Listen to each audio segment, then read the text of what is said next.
বিগত সময় রাজনৈতিক প্রভাবে আদালত পরিচালিত হয়েছে বলে মন্তব্য করেছেন জামাতের আমির ডাক্তার শফিকুর রহমান।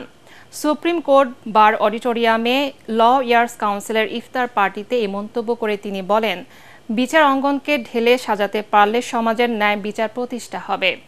বিস্তারিত জানাচ্ছেন Khairul Islam. Supreme court bar অডিটোরিয়ামে লয়ার্স কাউন্সিলের ইফতার পার্টিতে অংশ নেন আইনজীবীরা। এতে যোগ দেন জামায়াতের কেন্দ্রীয় ও মহানগর নেতারা। ইফতার পূর্ব বক্তৃতায় জামায়াতের আমির ডাক্তার শফিকুর রহমান বলেন, বিগত ফ্যাসিস্ট সরকারের আমলে সবচেয়ে বেশি ক্ষতিগ্রস্ত হয়েছে বিচার ও শিক্ষা ব্যবস্থা। ইসলামী আইন চালু হলে সহজে সমাজে শান্তি প্রতিষ্ঠা হবে বলেও জানান তিনি।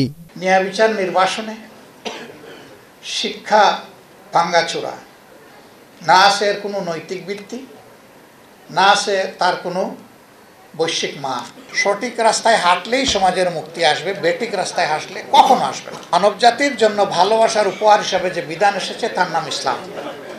এটা শুধুমাত্র মুসলমানদের জন্য নয়, সমস্ত বিশ্ববাসীর জন্য এই ইসলাম বেস্ট সলিউশন।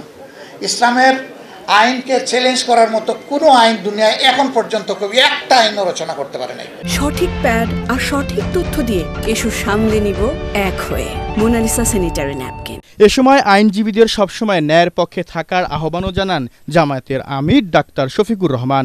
আল্লাহ তাআলা তোমাদেরকে হুকুম দিচ্ছেন, তোমরা যেন ন্যায় বিচার কায়েম করো এবং পরস্পরের প্রতি তোমরা যেন সম্মান প্রদর্শন করো। মানুষ যখন নির্যাতিত হয় তখন আদালতের আশ্রয় নেয়।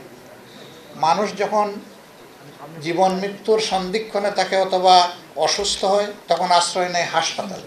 এই দুইটা জায়গা যদি ঠিক থাকে একটা সমাজ মোটামুটি চলতে পারে। এদিকে গাজায় ইসরায়েলি হামলার প্রতিবাদে জাতীয় প্রেস ক্লাবের সামনে মানববন্ধন করে ইসলামী ছাত্র শিবির।